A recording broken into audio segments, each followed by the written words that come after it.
Welcome back. You're with Footy SA. Don't forget to join us on Twitter anytime you like. Join the conversation at footy_SA, on Twitter, or find us on Facebook, Footy SA, to join the conversation. It's time to talk SANFL football. It's preliminary final Sunday, and of course, our coverage is for Farmers Union Iced Coffee. Remember, it's a Farmers Union Iced Coffee, or it's nothing. Big one today, and the Port Adelaide Footy Club will be desperate to make it 2 from 2 for the weekend against South Adelaide at 2:40 today at the Adelaide Oval. This is a massive game. The winner goes on to play Norwood into next week. So get Dean and James's thoughts on the game in a moment. But first, let's hear from Gary Hocking, who spoke with enthusiasm about this afternoon's game with SANFL's website. I think we need to play 4 quarters. You just can't play the third quarter and kick 7 goals for and expect to win the game. So we kicked the first goal of the first quarter. We got off to a really good start. We understood Norwood are always really good starters, but we just couldn't get the momentum through that first half. And a couple of the choices that we made with the ball were wrong. So we need to make sure that we've identified that through the week, and we'll make sure that we get that right on the weekend. Yeah, no, they're a really even side. Their midfield's chock full of talent. Their backs defend really well, and they've got some real class and some excitement up forward. So it'll be a tough challenge, and one we're really excited about. What is Port Adelaide side? We've got plenty of AFL talent in the team, Dean and James, and this is an ominous side that's been picked this afternoon. Yeah, I think they've got 18 listed AFL players playing today. So, look, if they get inspired from what they saw last night, they better take it into the game today. But I was lucky enough to bump into Gary Hocking at the airport this morning. He's pretty comfortable with how they're going. He's a bit disappointed about last week, but he's pretty confident they can get over the line today. Butcher, centre half forward, looms is very important. Steve Summerton will be a big figure in this game too, James. He will be. He's had a wonderful year, Hutchie, quality player in the midfield. Another good story is young Heath, who's come back. He's had a knee reconstruction early in the year. It's like three months. So he's a very strong backline player that they need. But they're going to be up against an informed South Adelaide. I tell you what, it's going to be full on for Port Adelaide this afternoon. Brad Gotch has done a wonderful job as coach. He also spoke with sanfl.com.au. No, I was pretty happy with the way the guys went about it. It was a good 4-quarter performance. I probably put them off the trail a little bit towards the end of the game when we did a few structural manoeuvres to sort of protect a few guys to get them into next week. A bit like what Port Adelaide did with Richmond on the weekend. There's no point in winning by 100 points in the final.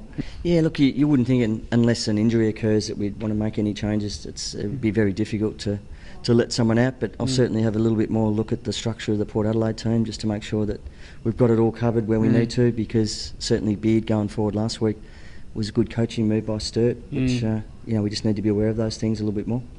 Yeah, look, we've had a couple of battles throughout the year, and so we've sort of gone through this experience because we played a practice game as well, so we've had 3 opportunities at it now, so it's pretty much dead and buried in respect to where all that's at. It's about our footy teams now and our players and that sort of stuff. And although one thing about Buddha is he likes to win a game of marbles, so I know how competitive he's going to be this week, but I'm the same, and we'll just go about our business and try and coach our teams the best way we can.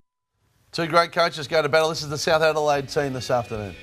Yeah, look, they're like Gary Hocking said, their midfield's been exceptional through the whole year, and last week they really towed up Sturt in that area, and that's going to be a real strength for them today. But he knows Port Adelaide pretty well, Brad Gotch, so he'll have an inside knowledge of how Gary Hocking wants to come out and play today. But look, and that's his son, by the way, Ruck Raving, not him, but of course it should be a beauty. Jake Cross and Jake Vader are both very important players for them. Joel Cross, excuse me.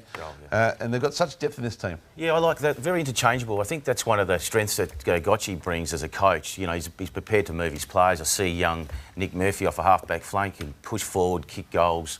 So he's got that ability.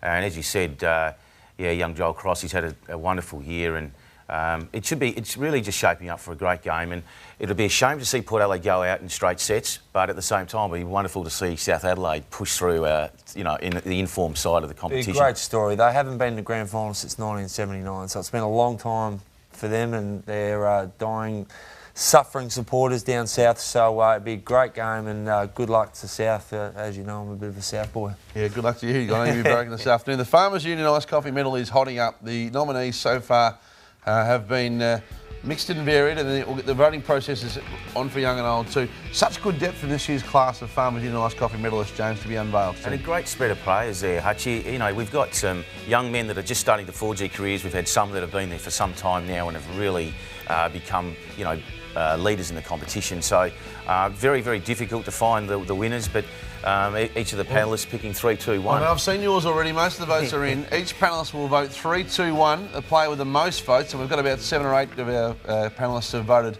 will be crowned the inaugural Farmers Union Iced Coffee medalist. More on that next week, right here. $5,000 up for grabs for the player who's recognised as hard-working, determined, and has the win-at-all-cost attitude. Remember, it's a Farmers Union Iced Coffee or it's nothing. More local footy next, right here on Footy SA.